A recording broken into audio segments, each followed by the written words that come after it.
The eminent demonstration of the undisputed fact that the U.S. military feels that overkill is underrated. The combined navies of the wider world have less than 1/10 the power projection capacity of the U.S. Navy.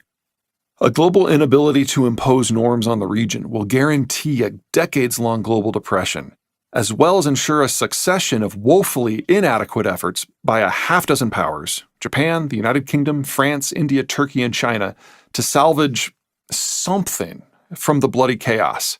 It's gonna be a mess. The third region to watch out for is Europe. We think of modern Europe as a region of culture, democracy, and peace, as having escaped history. But that escape is largely due to the Americans' restructuring of all things European. What lies under the historical veneer of calm is the most war-torn and strategically unstable patch of land on the planet. Modern Europe is the purest distillation of the heights and complete artifice of the Bretton Woods system. Future Europe's problems are many, but 4 stand out. The first is energy. The Europeans are more dependent upon energy imports than the Asians, and no 2 European countries think the problem can be solved the same way. The Germans fear that not having a deal with the Russians means war. The Poles want to deal with anyone but Russia. The Spanish know the only solution is the Western Hemisphere. The Italians fear they must occupy Libya. The French want to force a deal on Algeria. The Brits are eyeing West Africa. Everyone is right. Everyone is wrong. The second is demographic. The European countries long ago aged past the point of even theoretical repopulation, meaning that the European Union is now functionally an export union. Without the American-led order, the Europeans lose any possibility of exporting goods, which eliminates the possibility of maintaining European society in its current form. The third is economic preference. Perhaps it is mostly subconscious these days, but the Europeans are aware of their bloody history. A large number of conscious decisions were made by European leaders to remodel their system with a socialist bent, so their populations would be vested within their collective systems. This worked. This worked well. But only in the context of the order, with the Americans paying for the bulk of defense costs and enabling growth that the Europeans could have never fostered themselves. Deglobalize, and Europe's demographics and lack of global reach suggest that permanent recession is among the better interpretations of the geopolitical tea leaves. I do not see a path forward in which the core of the European socialist democratic model can survive. The fourth and final problem: not all European states are created equal. For every British heavyweight, there is a Greek basket case. For every insulated France, there is a vulnerable Latvia. Some countries are secure or rich or have a tradition of power projection. Others are vulnerable or poor or are a little more than historical doormats. Perhaps worst of all, the biggest economic player, Germany, is the one with no options but to be the centerweight of everything. While the 2 countries with the greatest capacity to go solo, France and the United Kingdom, hedged their bets and never really integrated with the rest of Europe. There is little reason to expect the French to use their reach to benefit Europe, and there is no reason to expect assistance from the British, who formally seceded from the European Union in 2020. History, unfortunately, offers us some fairly clear paths forward.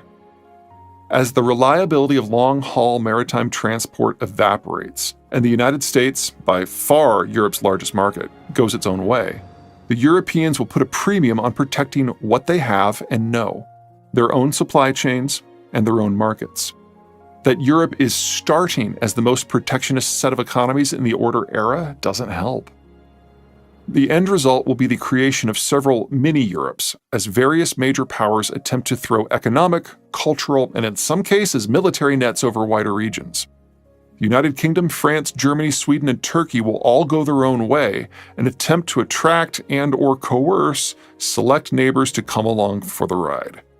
For those of you who know your Persian, Greek, Roman, Byzantine, Ottoman, German, British, French, medieval, or early industrial histories, this will feel disturbingly familiar. After all, history has no endgame. It will be worth the Europeans' while to obsess particularly about the Mediterranean. Under the order, it has been a bit of a lovely internal channel for the continent.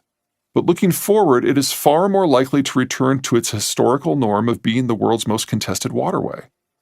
Via the Suez Canal, the Mediterranean is Europe's connection to Persian Gulf oil and East Asian manufacturers. Egypt cannot protect the canal zone, but neither can any individual European country dominate Egypt. Via the Turkish Straits, the Med is Europe's connection to the energy and agricultural surpluses of the former Soviet states. Turkey is absolutely certain to take over the Straits, and no one has the capacity to challenge the Turks in their own front yard. None of these competitions are new to students of history. What has been new is that the Americans have smothered them, all of them, for decades. To believe that globalization will continue without an overarching enforcer and referee, you must believe three things.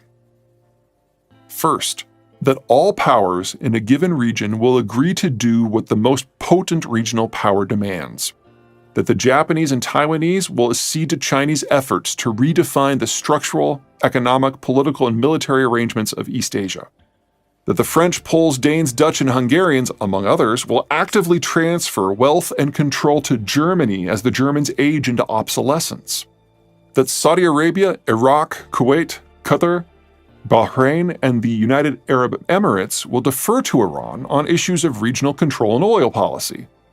That Ukraine, Estonia, Latvia, Lithuania, Sweden, Finland, Poland, Moldova, Romania, and Uzbekistan will not resist Russia reasserting control over all of them. That Pakistan will accede to India being large and in charge.